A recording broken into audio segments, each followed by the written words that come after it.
Hello बच्चों। आज हम शुरुआत करने वाले हैं कक्षा 12वीं के अध्याय 3 आव्यूह, जिसे अंग्रेजी में कहते हैं मैट्रिक्स। थोड़ा हम जानने का प्रयास करते हैं कि आव्यूह का उपयोग हमारे दैनिक जीवन में किस किस कार्यों के लिए किया जाता है। तो इसका पहला उपयोग हम बात करें तो इसका पहला उपयोग संकेत के रूप में किया जाता है। किसी बात कोई मेरी बात है उसको हम संकेतात्मक रूप से आव्यूह की मदद से हम कर सकते हैं। सूचनाओं को एक स्थान से दूसरे स्थान तक भेज सकते हैं आव्यूह की मदद से। और जो इसका मुख्य उपयोग है वो कंप्यूटर में प्रोग्रामिंग के लिए किया जाता है। कंप्यूटर में प्रोग्रामिंग फिक्जल वगैरह इसी के माध्यम से इसी के द्वारा बनते हैं। लेकिन मज़ेदार बात यह है, जब इसकी खोज हो रही थी तो रैखिक समीकरण को हल करने की एक बहुत सरल मेथड बनाया जा रहा था। रैखिक समीकरण के निकाय को हल करने की एक बहुत छोटी और सरल विधि बनाई जा रही थी। आव्यूह की मदद से हम रैखिक समीकरण के सवालों को बहुत ही सरलता से हल कर सकते हैं। हम एक उदाहरण लेते हैं और आव्यूह को समझने का प्रयास करते हैं कि आव्यूह क्या होता है। यदि आपको एक सूचना मिलती है, अब वो सूचना इस प्रकार की है। उदाहरण के लिए लेते हैं, राधा के पास 15 पुस्तकें तथा 6 कलम हैं। मोहन के पास 10 पुस्तकें और 2 कलम हैं। सिमरन के पास 13 पुस्तकें और 5 कलम हैं। तो इस सूचना को आप आव्यूह के द्वारा भी व्यक्त कर सकते हैं, सरलता से और बहुत ही अच्छे ढंग से व्यक्त किया जा सकता है। यदि हम इसको दूसरे मेथड पर बदलें, इस सूचना को दूसरे तरीके से अगर हम व्यक्त करना चाहें तो इस सूचना को हम व्यक्त कर सकते हैं। समझिएगा बात को। राधा, मोहन और सिमरन, यहाँ लिख देते हैं पुस्तकें और कलम। राधा के पास 15 पुस्तकें थी तो यहाँ 15 और 6, फिर 10, 2 और 13, 5।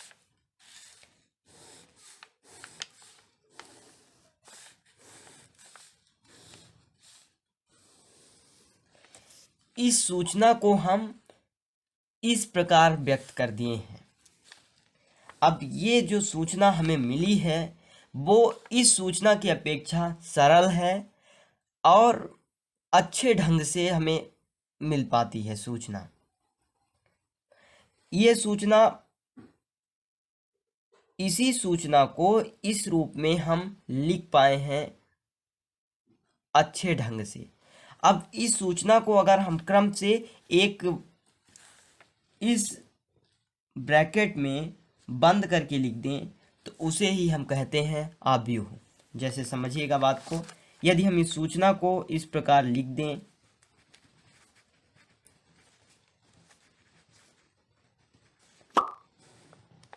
तो हम इसे कहते हैं आव्यूह।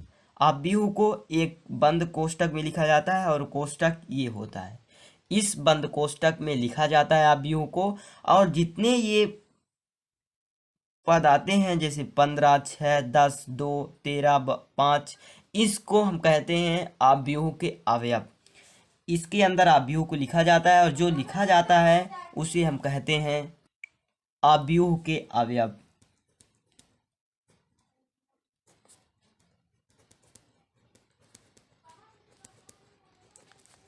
तो इस सूचना को हम इस रूप में लिख दिए हैं और ये जिस रूप में लिखा गया है इसी को कहते हैं आव्यूह। और एक और बात बता देते हैं, ये जो रहती है इसे हम कहते हैं पंक्ति। इसे हम कहेंगे पहली पंक्ति, इसे कहेंगे दूसरी पंक्ति, इसे कहेंगे तीसरी पंक्ति।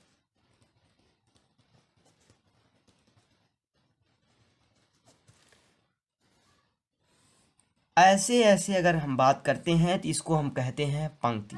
और जब खड़े खड़े बात करते हैं इस प्रकार तो इसको हम कहते हैं स्तंभ।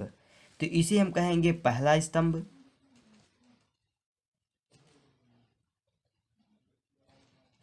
और इसे कहेंगे हम दूसरा स्तंभ।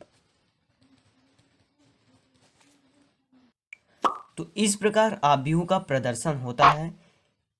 ऐसे ऐसे की बात करेंगे तो उसे हम कहेंगे पंक्ति, और जब खड़े की बात करते हैं तो उसे हम कहते हैं स्तंभ। और यहाँ पे हम आव्यूह में लिख देते हैं इसकी कोटि। यहाँ पे जो लिखा जाएगा कोटि उसको इस प्रकार लिखेंगे, जैसे इसमें 3 पंक्तियाँ हैं तो 3 लिख देंगे, और फिर क्रॉस गुणे का चिन्ह लगा देंगे, और जितने स्तंभ हैं उस स्तंभ की संख्या को लिख देंगे 2। मीन्स इस आव्यूह की कोटि 3/2 है। इसे हम पढ़ते हैं इस प्रकार 3/2। 3/2 का ये आव्यूह है या मैट्रिक्स है। इस प्रकार हम मैट्रिक्स को समझ सकते हैं। अब चलिए हम एक आपके इसको परिभाषा के रूप में देखते हैं कि आखिर आव्यूह की परिभाषा क्या होती है, और इसे हम समझते हैं।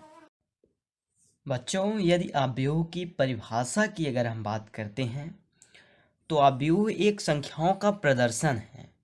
संख्याओं को एक कोष्ठक में लिखते हैं। वो कोष्ठक आपको हम बता ही चुके हैं, ये कोष्ठक इस प्रकार होता है, और इस प्रकार के कोष्ठक में लिखते हैं और संख्या को प्रदर्शित करते हैं। तो कुल मिला के आव्यूह को बात करें तो आव्यूह एक संख्या का प्रदर्शन है जो कि आयताकार होता है। आव्यूह की परिभाषा की बात करते हैं तो आव्यूह संख्याओं या फलनों का एक आयताकार क्रम से प्रदर्शन है। इन संख्याओं या फलनों को आव्यूह के अवयव कहते हैं। मीन्स जो आव्यूह के अंदर लिखा जाता है उसे आव्यूह के अवयव कहते हैं। आव्यूह को अंग्रेजी वर्णमाला के बड़े अक्षरों से लिखा जाता है। बड़े अक्षर जैसे ए, बी, एक्स, वाई, कुछ भी आप ले लें, एम, एन, कुछ भी आप ले लें, इसको बड़े अक्षर से लिखा जाता है। जैसे आप सेट वगैरह में देखते थे, 11वीं में समुच्चय वगैरह देखे थे, समुच्चय को भी बड़े अक्षर से लिखा जाता था। इसे भी एक क्राइटेरिया बन गई कि आव्यूह को बड़े अक्षर से लिखा जाएगा। उदाहरण के लिए अगर हम लेते हैं तो आव्यूह ए बराबर ले लिए 1, यह एक आव्यूह है, और इस आव्यूह में अवयव की संख्या 1 है, और यह 1/1 का है। ये जो लिखा जाएगा उसको कहेंगे पंक्ति की संख्या को दर्शाता है, और ये जो होगा स्तंभ, ये शुरू वाला पंक्ति को दर्शाएगा और ये वाला एक स्तंभ को दर्शाएगा। देख सकते हैं इसमें पंक्ति की संख्या 1 है, इसको कहते हैं पंक्ति। तो पंक्ति की संख्या जो है इसमें 1 है, और इसको जो कहते हैं ऐसे खड़ी को, तो इसमें भी एक ही स्तंभ है, तो इसे कहेंगे स्तंभ। तो मीन्स ये जो आव्यूह है वो एक पंक्ति और एक स्तंभ का आव्यूह है। इसे हम कहेंगे एक आव्यूह, 1/1 का आव्यूह है। दूसरा, यदि हम एक बी मानते हैं, बी आव्यूह की बात करते हैं, ये जिसको हम मान लें 2, 5, 7, 8, ये एक आव्यूह होता है।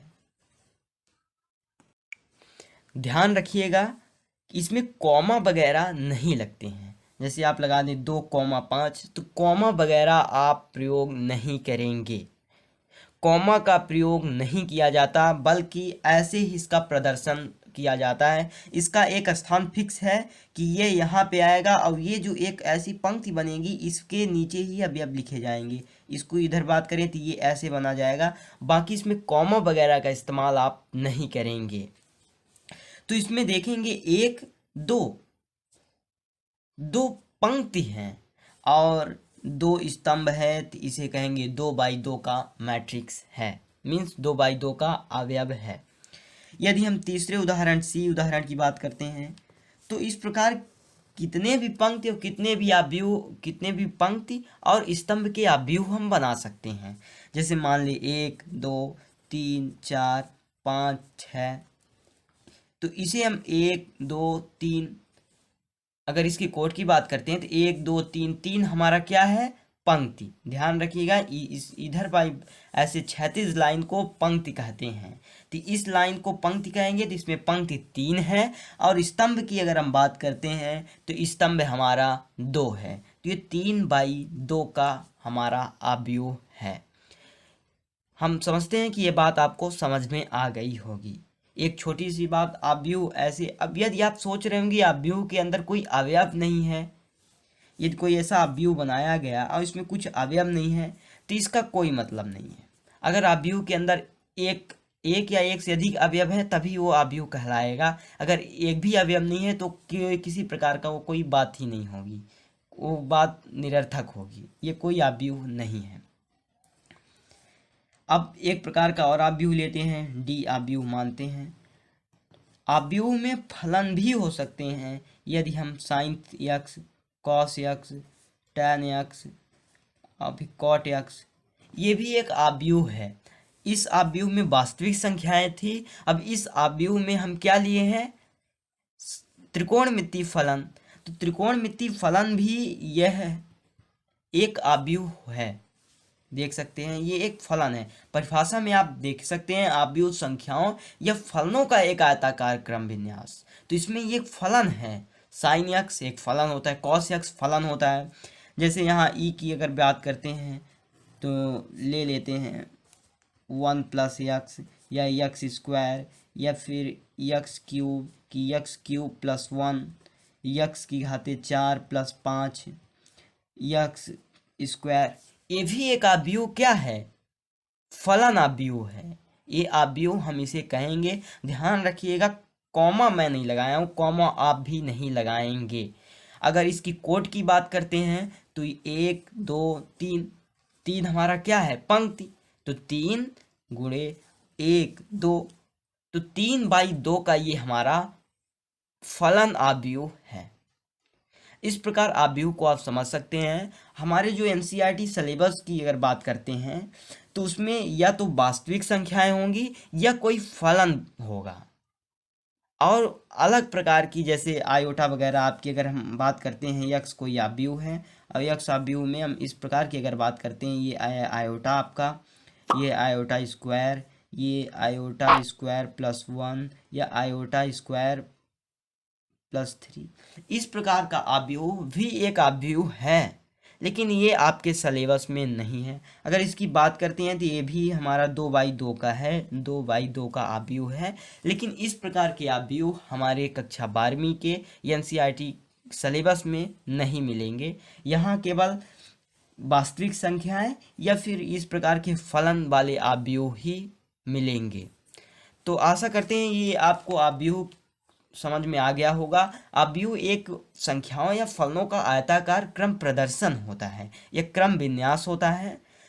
इसे बड़े कैपिटल्स लिखते हैं। ये प्रदर्शन जैसे सेट वगैरह, समुच्चय वगैरह का प्रदर्शन हम बड़े अंग्रेजी के बड़े अक्षरों से करते थे, वैसे ही आव्यूह को भी हम बड़े अक्षर से प्रदर्शन करेंगे। और ये जो इसके अंदर लिखा जाता है इन सबको इसको अवयव कहते हैं, ये आपको हम बता चुके हैं। इन संख्याओं या फलनों को आव्यूह के अवयव कहते हैं। तो ये जो है इसे हम कहेंगे अवयव। इस प्रकार आव्यूह का हम परिचय समझते हैं। अब चलते हैं आव्यूह की कोटि पर। बच्चों हम बात तब करेंगे आव्यूह की कोटि की। Order of A matrix. आव्यूह की कोटि ऐसे आप जान चुके हैं कि आव्यूह में जितनी पंक्ति होती हैं गुणे जितने स्तंभ होते हैं, और यहाँ पे लिखा जाता है। इस आव्यूह की कोटि m × n है। यदि हम कोई मानते हैं आव्यूह की कोटि m × n है, तो ये जो m होता है ये आपको पता है कि ये पंक्ति की संख्या को प्रदर्शित करता है, पंक्ति की संख्या। और ये जो n है वो स्तंभ की संख्या को प्रदर्शित करता है। Means m × n means m/n का कोई आव्यूह है तो m जो होगा पंक्ति की संख्या को प्रदर्शित करेगा और n स्तंभ की संख्या को प्रदर्शित करेगा। ये आपको पता है। यहाँ आप लिख भी दिए हैं कि यम पंक्ति और यन स्तंभ की संख्या होती है।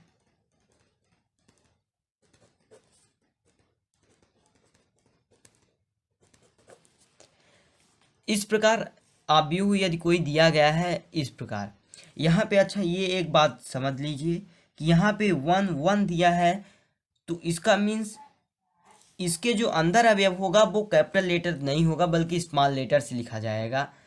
तो ये जो अगर हम बात करेंगे तो ये जो एक है शुरू वाला एक, इसको कहेंगे पंक्ति। मीन्स ये पहला पंक्ति को दर्शाएगा और ये पहला स्तंभ को दर्शाता है। मीन्स A11 की अगर हम बात करें तो A11 हमसे कहता क्या है, कहता है कि हम पहली पंक्ति और पहले स्तंभ के अवयव हैं।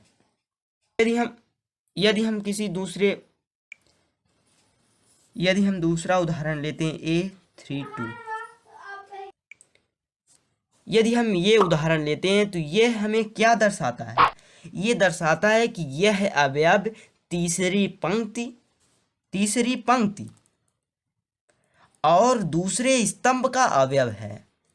ये अवयव जो है हमसे कहता है कि हम तीसरी पंक्ति और दूसरे स्तंभ के अवयव हैं। यदि हम इसकी बात करते हैं तो ये क्या कहता है, ये कहता है कि हम दूसरी पंक्ति और यनवे स्तंभ के अवयव हैं। तो अगर हम देखें यन स्तंभ ये वाला है हमारा, यन स्तंभ ये, और दूसरी पंक्ति ये है, तो ये वाला अवयव हमें दर्शाता है।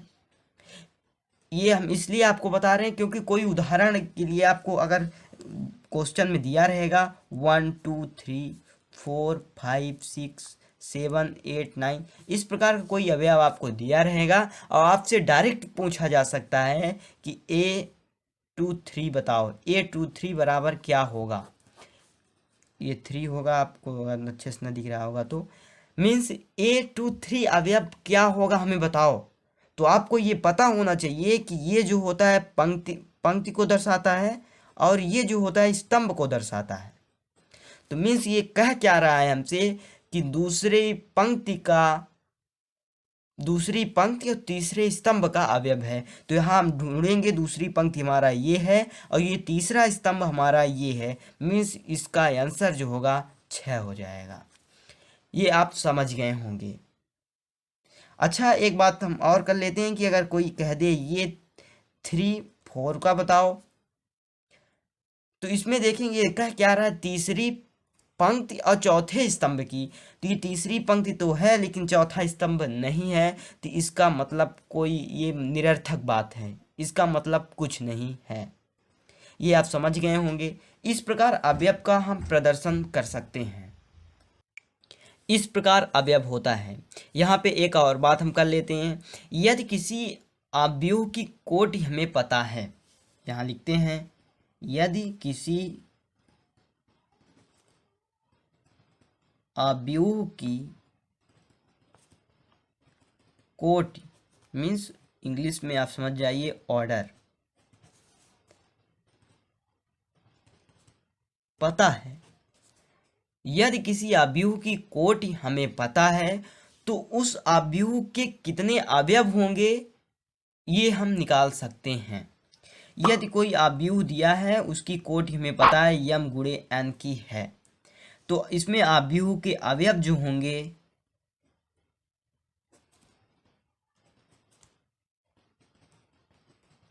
अवयव के अवयवों की संख्या बराबर यम यन होगी, मीन्स यम यन का गुणा होगा। जैसे हम यहाँ पे एक आपके लिए एक उदाहरण लेते हैं, 1 2 3 4 5 6 7 8, 1 2 3 5 6 7 8 9 इस प्रकार का अवयव हमारे पास है। जिसकी अगर कोटि की हम बात करते हैं तो 1 2 3 4, 4 क्या है हमारा, पंक्ति है। ध्यान रखिएगा 4 हमारा पंक्ति है और जो पहला अंक होगा वो पंक्ति की संख्या को ही प्रदर्शित करेगी। और जो स्तंभ की बात करें तो 1 2 3 4, मीन्स ये 4 बाई 4 का हमारा अवयव है।